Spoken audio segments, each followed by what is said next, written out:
Hey, tailgaters! Ross of the Pigskin Tales podcast here.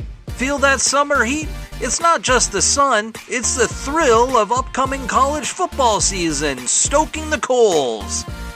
So get ready for the season. Dive into the history books with Homefield, the premium collegiate apparel brand from Indianapolis. Homefield crafts incredibly comfortable gear designed with iconic vintage nods over 150 colleges. A library of history right on your chest.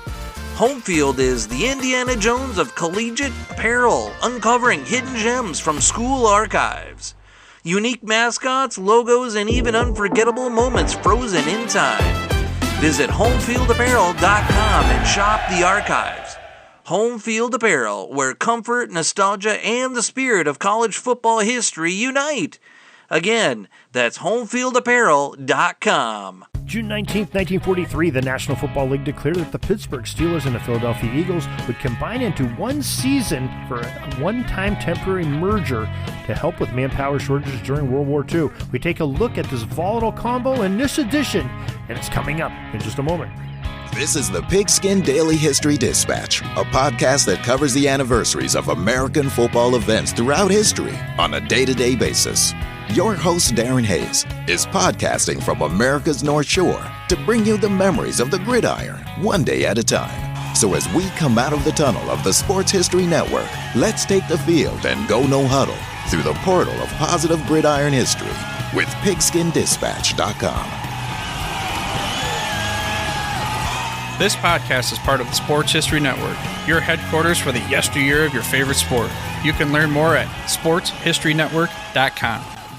Hello, my football friends. This is Darren Hayes of pigskindispatch.com. Welcome once again to the Pig Pen, your portal to positive football history, and welcome to another edition of where we are going to go back and talk about one of the great teams in NFL history. And this one's not great by winning championships. It's great by story, and we're going to talk about the 1943 merger of the Philadelphia Eagles and the Pittsburgh Steelers, famously called the Steagles team.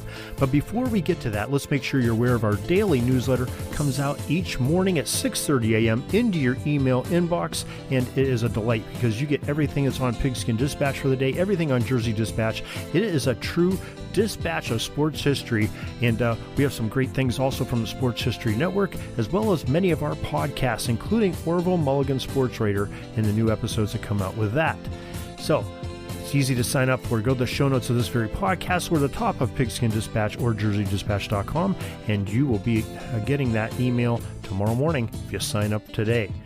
Now, let's also make sure that you know we are the daily podcast, but we don't do new podcasts every day. We are limited now to doing them on Monday, Tuesdays, and Thursdays. We're going to have a special bonus edition on Wednesdays every once in a while with Jersey Dispatch, including some guests and some great authors like you're used to.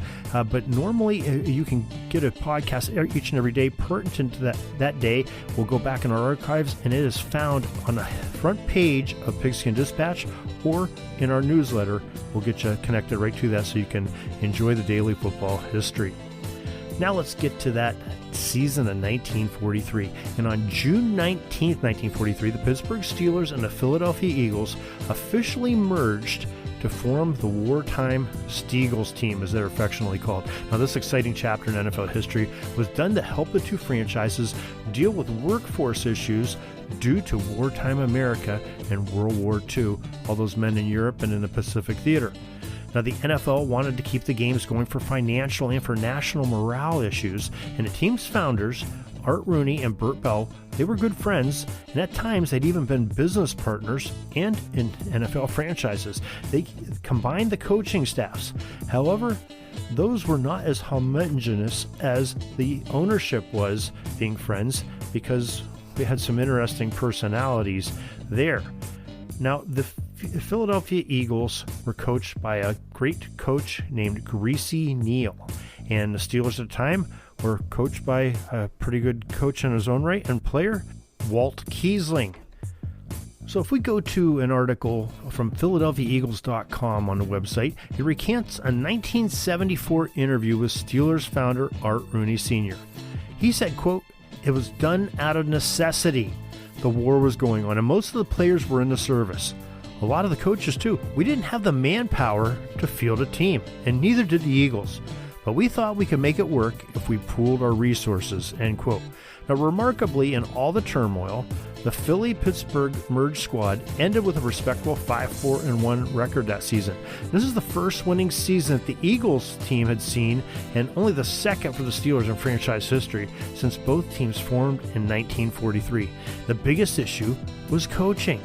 Rooney and Burt Bell, his Philadelphia counterpart, made the two head coaches of their teams from the previous year, Greasy Neal of the Eagles, Walt Kiesling of the Steelers, co-coaches for that season. Now, the old saying goes true that John Madden once said, if you have two quarterbacks, you have none. Well, quite possibly if you have two head coaches, you might have none too. And the lesson might be proof in the pudding here in this 1943 season. Because everyone involved, knowing the personalities of these two coaches, figured that this arrangement couldn't possibly go seamlessly, and it certainly didn't. Quote, I thought Greasy was the most stubborn man I ever met until I met Kiesling, end quote, said Frank Bucko Kilroy, an Eagles tackle who played for the Steagles. Quote, they didn't get along at all, and the idea was for Greasy to coach the offense and Kiesling to coach the defense, but they spent most of the time fighting with each other. It was actually kind of funny to watch, end quote. In another quote from Vic Sears, he said, quote, Greasy would put in a play and Kiesling would say, that'll never work. And Vic Sears was an all-pro lineman with the Eagles who became a Steagle. And he continued on saying, quote, Greasy would tell him off and Kiesling would come back at him. And we'd be there wondering if we'd ever get back to work. It was the craziest thing I ever saw in all my years of football. But we finished with a winning record. Don't ask me how, end quote. That year, the league was a shadow of itself. The circumstance was the best two teams could do under the situation. The other teams could go out of it without merging. But even the best teams, as Chicago and Green Bay, were patchwork of military rejects and recycled veterans. As a matter of fact, the Chicago Bears and the Chicago Cardinals, on the same day of June 19th, 1943, they were denied by the NFL a merger request because the NFL wanted to have those 8 teams. So the Bears were independent, the Cardinals were independent. Green Bay, like we said, they were struggling too. The Bears talked the legendary Bronco Nagurski out of a 5-year retirement. He cleared off the cobwebs and brought his now much older self onto the playing field, and he helped lead the Chicago Bears to the championship. Now, this merger dissolved for the Steagles on December 5th, 1943, and the Eagles went back to being the Eagles while the Steelers were forced to go into another merger in 1944, that one with the Chicago Cardinals, that, let's just say, may have been even a worse situation than the off-merged team of 1943. Now, interesting indeed, and 5-4-1 is a very respectable record. And they had some great players on that roster, even though many were overseas fighting in the war heroes, and we thank for all of our veterans that fought and military heroes, including these folks back in 1943. Now, I'm going to go through the roster real quick. Now, we had Tony Bova, Johnny Butler, Larry Cabrelli, Rocco Canali, and Enrio Conti, Ted Doyle, Joe Frank, Charlie Gower, Ray Graves, Bill Hewitt, Jack Hinkle, Bucko Kilroy, Ben Kish, Ted Lau, Bob Masters, Hugh McCullough, Eddie Michaels, Tom Miller, Gordon Pashka, Ray Root, Steve Sater, L.B. Schultz, Vic Sears, Allie Sherman, Ernie Steele, Dean Stewart, Bob Thurton, Al Wistert, and Al Bucktus, and Roy Zimmerman playing quarterback that year. The team leaders, they were in scoring. They had, Ernie Steele led the league with 6 touchdowns, led the team, with 6 touchdowns, and he was tied with Bob Thurbin, who also had 6 touchdowns, and they were a mix for both of those guys with 4 rushing touchdowns for Ernie Steele and 5 for Thurbin, and they each caught a couple passes, one for Thurbin, 2 for Steele for touchdowns. And then coming in second, or tied for third, I guess, or next for third, was the quarterback Roy Zimmerman, who ended up having 1 touchdown. Tony Bova had 5 touchdowns. Hinkle had 4 TDs on the season. Johnny Butler 3 scores for him, crossing a pay dirt. So pretty well-balanced team. They weren't the most powerful offense, but they got things done. 5-4-1 record, not to be too shabby there. And like we said, the next year for the Steelers merger, not so good, and we'll talk about that at a later time. But until next time, everybody, we thank you for joining us for this little bit of football history, and looking back at that wartime hero. War makes some crazy things when stuff's going on in the world, just like we did a few years ago going through COVID. We noticed some changes in the NFL.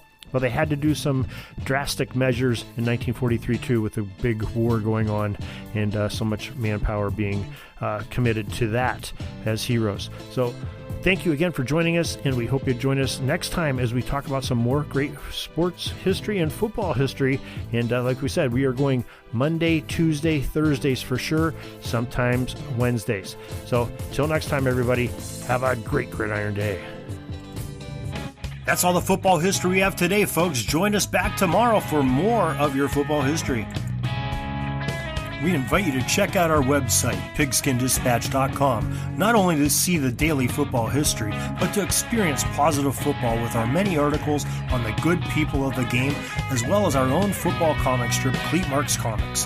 Pigskindispatch.com is also on social media outlets, Facebook, Twitter, Instagram, and don't forget the Pigskin Dispatch YouTube channel to get all of your positive football news and history. Special thanks to the talents of Mike and Gene Monroe, as well as Jason Neff for letting us use their music during our podcast. This podcast is part of the Sports History Network, your headquarters for the yesteryear of your favorite sport. You can learn more at sportshistorynetwork.com.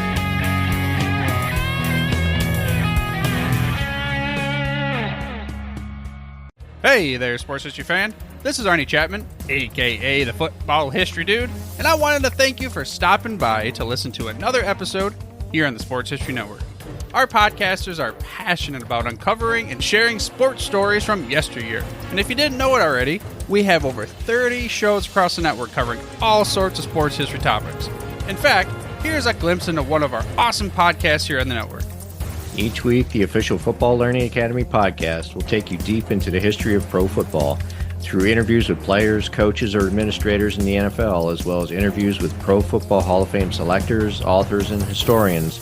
You'll learn how the game evolved and important moments that shaped the sport into what it is today. And don't miss the Pro Football History Nugget of the Week. Listen to the official Football Learning Academy podcast on the Sports History Network. How about that? I bet you're super hyped to go listen to that new podcast, right? Well, to learn about this show and all the other podcasts on the network, head over to sportshistorynetwork.com/podcast. Again, that's sportshistorynetwork.com/podcast.